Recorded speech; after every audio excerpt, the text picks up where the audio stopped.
Assalamualaikum warahmatullahi wabarakatuh. Berjumpa kembali pada pembelajaran pendidikan Pancasila dan Kewarganegaraan. Di masa pandemi COVID-19 ini, ayo kita tetap disiplin menerapkan protokol kesehatan. Ingat pesan Ibu. Pertama, memakai masker. Kedua, mencuci tangan dengan air mengalir menggunakan sabun dan atau hand sanitizer.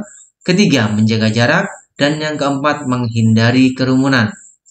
Ayo kita lindungi gawai kita dari berbagai macam virus dengan cara rajin cuci tangan. Bagi kalian yang sedang menonton video ini, apabila belum cuci tangan, silakan cuci tangan terlebih dahulu. Apabila sudah, silakan klik tombol subscribe, like, share, dan nyalakan lonceng notifikasi untuk mendapatkan informasi-informasi terbaru dari channel ini.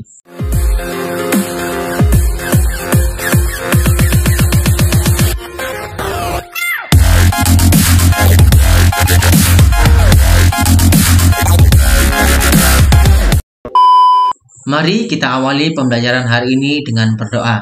Berdoa menurut agama dan keyakinan masing-masing. Berdoa dimulai.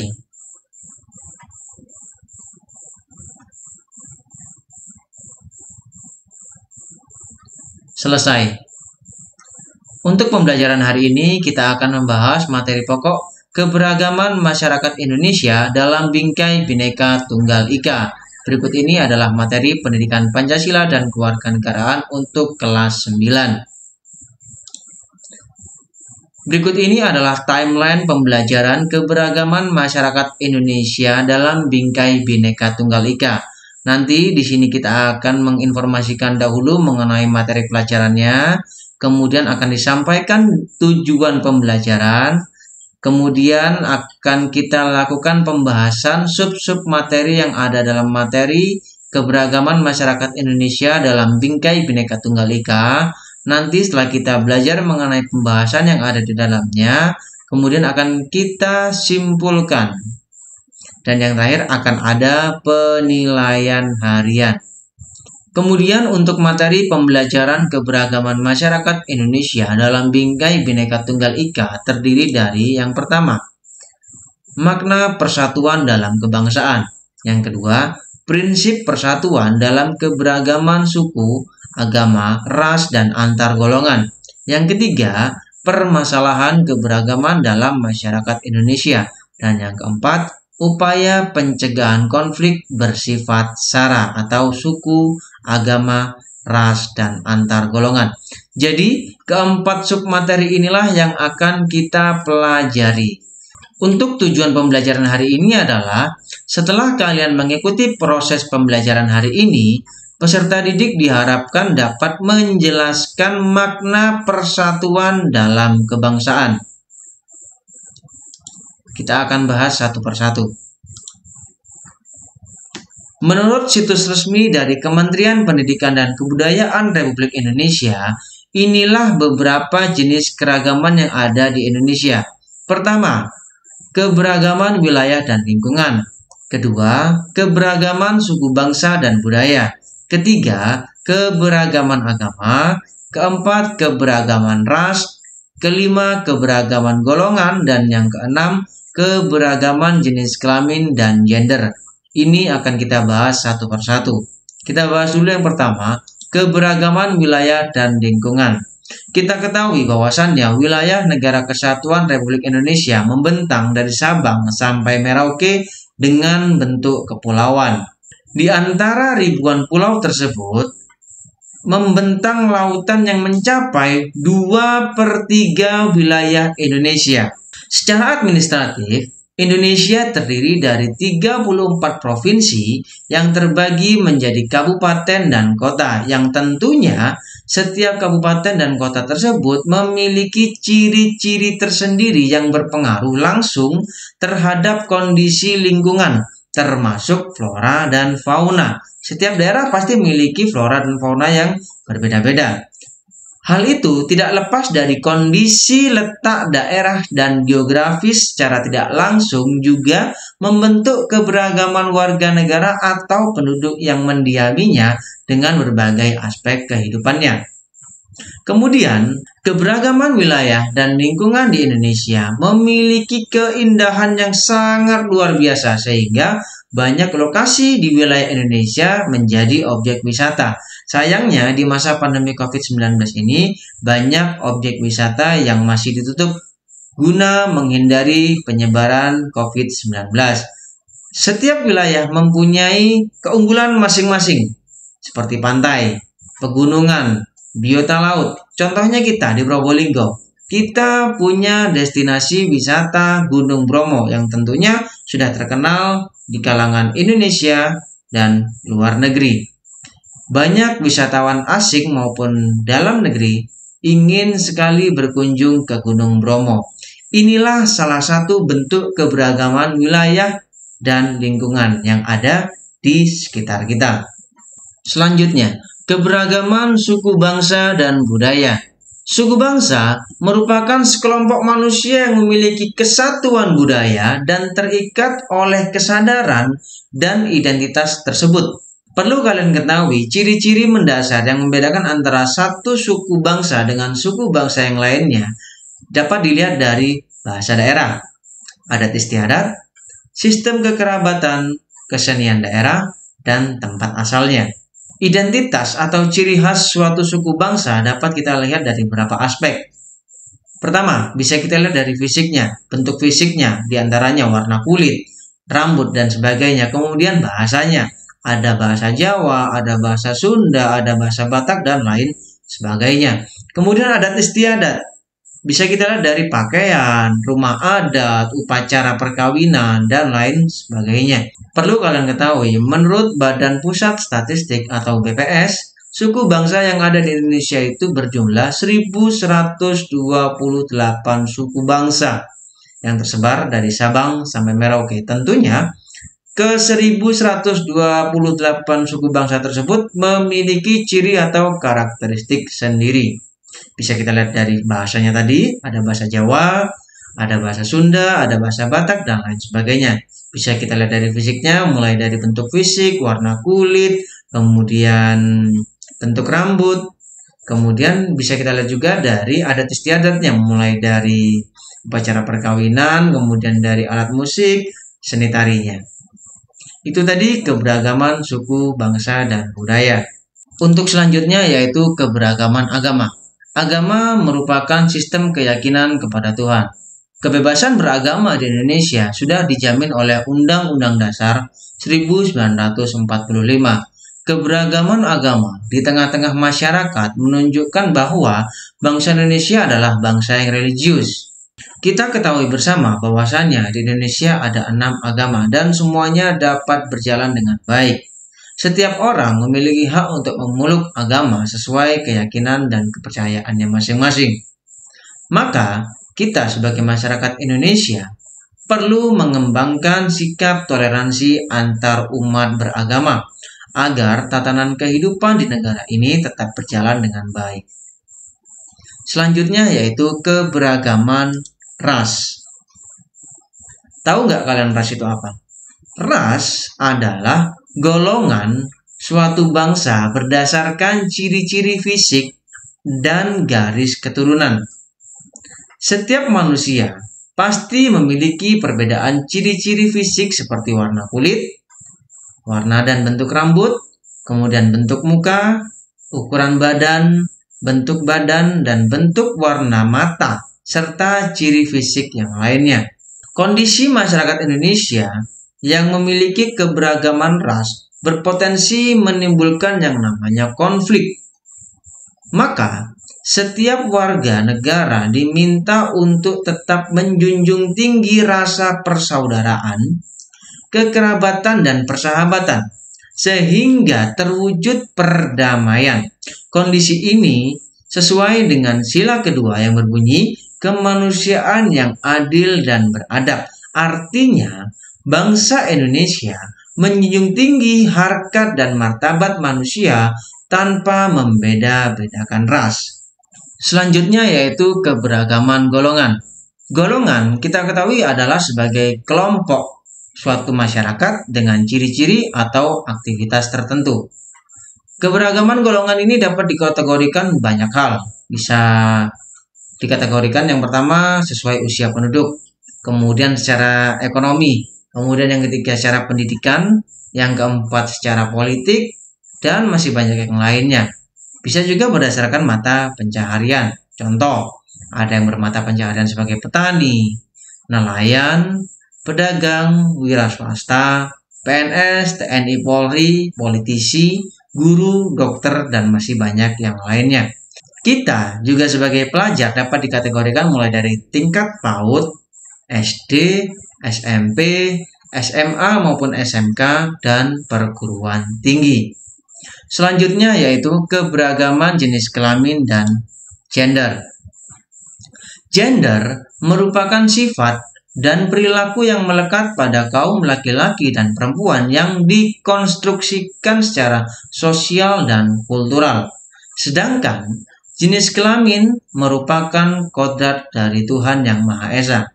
Kalau dulu sudah pasti ada pembedaan antara laki-laki dan perempuan. Hal ini tidak terlepas dari peran sosial. Contohnya, perempuan harus mengurus rumah tangga dan tidak diperbolehkan bekerja. Di era milenial seperti ini sudah ada kesetaraan gender. Jadi antara laki-laki dan perempuan memiliki kesetaraan yang sama. Tidak ada pembedaan lagi antara laki-laki dan perempuan. Perempuan yang dulunya hanya mengurus rumah tangga dan tidak boleh bekerja, untuk saat ini wanita juga boleh untuk bekerja dan dapat bersaing dengan laki-laki. Buktinya, kita juga pernah memiliki presiden perempuan pertama di Indonesia, yaitu Ibu Megawati Soekarno Putri. Itu tadi keberagaman yang ada di Indonesia. Untuk selanjutnya yaitu kita harus mengetahui apa makna persatuan dalam kebangsaan. Pernahkah kalian mendengar kata persatuan dan kesatuan? Yuk kita bahas. Persatuan merupakan perkumpulan dari berbagai komponen yang membentuk menjadi satu. Diulangi lagi. Persatuan berarti perkumpulan dari berbagai komponen yang membentuk menjadi satu. Contoh, kita lihat dari apa yang ada di sekitar kita. Gawai kalian. Gawai kalian merupakan suatu persatuan. Karena gawai kalian itu merupakan kumpulan dari berbagai komponen yang membentuk menjadi satu. Contoh, pada gawai kalian ada LCD, ada baterai, ada komponen-komponen kecil lainnya yang membentuk menjadi satu sebagai suatu gawai yang dapat digunakan. Contoh yang lain. Kita tinggal di suatu masyarakat, tentunya dalam suatu masyarakat itu ada berbagai macam keberagaman, mulai dari keberagaman agama, keberagaman golongan, keberagaman ras, keberagaman jenis kelamin dan gender, yang semuanya bersatu menjadi suatu komponen yaitu masyarakat A. Begitu juga di masyarakat B. Tentunya masyarakat B ini terdiri dari berbagai komponen masyarakat yang terdiri dari berbagai keberagaman, mulai dari keberagaman agama dan seterusnya. Sampai di sini bisa dipahami mengenai persatuan. Intinya, persatuan itu adalah kumpulan dari berbagai komponen. Berbeda dengan kesatuan. Kesatuan merupakan hasil perkumpulan tersebut yang telah menjadi satu dan utuh. Jadi, kesatuan ini contoh, misalkan ada 5 persatuan. Ya, di sini masyarakat A, masyarakat B, masyarakat C, masyarakat D, dan masyarakat E. Masing-masing persatuan ini ya membentuk yang namanya kesatuan. Inilah yang disebut dengan kesatuan. Contoh lain, Indonesia terdiri dari berbagai macam suku bangsa mulai dari Sabang sampai Merauke yang semuanya membentuk suatu persatuan yang kemudian utuh menjadi satu sebagai suatu kesatuan. Oleh karena itu, Indonesia disebut sebagai Negara Kesatuan Republik Indonesia. Paham sampai di sini? Jadi, itulah perbedaan antara persatuan dengan kesatuan. Untuk selanjutnya yaitu persatuan dan kesatuan bangsa Indonesia telah tumbuh dan terbentuk dalam nilai-nilai budaya masyarakat Indonesia. Berdasarkan sejarahnya, berkat persatuan dan kesatuan dari segenap elemen bangsalah kita dapat mengusir penjajah. Hal ini tidak dapat kita pungkiri semenjak dari era 1908 sampai 1945. Mendirikan negara atas kehendak bangsa sendiri. Jadi kita merdeka bukan hasil pemberian, bukan juga hasil hadiah. Karena semua ini hasil jerih payah para pendiri bangsa. Berjuang mempertahankan kemerdekaan, serta mengisi kemerdekaan dengan upaya-upaya pembangunan nasional. Kondisi saat ini, walaupun kondisi masyarakat Indonesia beragam suku bangsa, agama, ras, budaya, adat istiadat, namun tetap merupakan keluarga besar bangsa Indonesia di bawah naungan semboyan Bhinneka Tunggal Ika. Walaupun kita berbeda-beda, tetap satu jua. Seperti inilah kondisi persatuan dan kesatuan bangsa Indonesia yang telah tumbuh dan terbentuk dalam nilai-nilai budaya masyarakat Indonesia. Kita sebagai pelajar Indonesia wajib untuk terus menjunjung tinggi persatuan dan kesatuan bangsa Indonesia. Apa yang baik di masa lalu yang diwariskan oleh para pendiri bangsa ini harus kita ambil sisi positifnya. Apabila di kondisi saat ini terjadi hal-hal yang dapat memecah persatuan dan kesatuan bangsa, kita harus tetap berpegang teguh pada persatuan dan kesatuan. Karena menjaga persatuan dan kesatuan itu akan lebih sulit karena banyak tantangan baik dari dalam maupun dari luar. Untuk selanjutnya, dalam mewujudkan persatuan dalam keragaman masyarakat Indonesia, kita perlu mengembangkan sikap tidak memandang rendah suku atau budaya lain. Ini yang penting. Seringkali pada masyarakat kita ada rasa untuk memandang rendah suku atau budaya yang lainnya. Kita jangan membiasakan atau memiliki sifat seperti itu. Kemudian tidak menganggap suku dan budayanya paling tinggi dan paling baik. Kita harus bisa menerima keragaman suku bangsa dan budaya sebagai kekayaan bangsa yang tak ternilai harganya, serta lebih mengutamakan negara daripada kepentingan daerah atau suku masing-masing. Intinya, kita tidak boleh untuk memandang rendah suku bangsa yang lain, menganggap suku bangsa kita lebih baik, lebih tinggi dari suku bangsa yang lain. Karena pada dasarnya, kita berada dalam negara kesatuan Republik Indonesia, suku bangsa kita sejajar. Sama, tidak ada yang lebih rendah dan tidak ada yang lebih tinggi. Jadi kita sebagai generasi muda harus tetap mempertahankan nilai-nilai persatuan dan kesatuan. Kemudian yang terakhir sebelum kita mengakhiri pembelajaran hari ini, ada kalimat bagus, kita mesti bangga memiliki suku dan budaya yang beragam. Iya, kita harus bangga karena kita memiliki suku dan budaya yang beragam dari Sabang sampai Merauke. Apabila kita pelajari suku dan budaya yang beragam tersebut, sangat menarik. Akan sangat indah sekali Indonesia ini. Jadi kita sebagai generasi muda harus bangga memiliki suku dan budaya yang beragam. Ayo kita jaga persatuan dan kesatuan di negara kesatuan Republik Indonesia. Jangan sampai kita terpecah belah oleh apapun yang dapat memecah belah persatuan dan kesatuan Republik Indonesia. Kamu sebagai generasi bangsa wajib menjaga persatuan dan kesatuan bangsa ini. Kalau bukan kita, siapa lagi untuk menjaga persatuan dan kesatuan Republik Indonesia ini? Untuk pembelajaran hari ini, cukup sampai di sini. Apabila ada yang ingin ditanyakan, silakan tulis pertanyaan kalian di kolom komentar dengan format nama, kelas, dan pertanyaan. Untuk tugas hari ini, silakan kalian tuliskan di buku catatan kalian informasi-informasi apa saja yang sudah kalian dapatkan dari video pembelajaran hari ini. Tuliskan di buku catatan kalian, kemudian silakan upload hasil catatan kalian di link deskripsi di bawah ini. Pak Andi akhiri, terima kasih telah mengikuti pembelajaran hari ini dengan baik. Semoga apa yang kita pelajari hari ini ada guna dan manfaatnya bagi kita. Semoga pandemi COVID-19 ini segera berakhir dan kita dapat melaksanakan pembelajaran tatap muka. Pak Andi akhiri, wabillahi taufiq wal hidayah. Wassalamualaikum warahmatullahi wabarakatuh.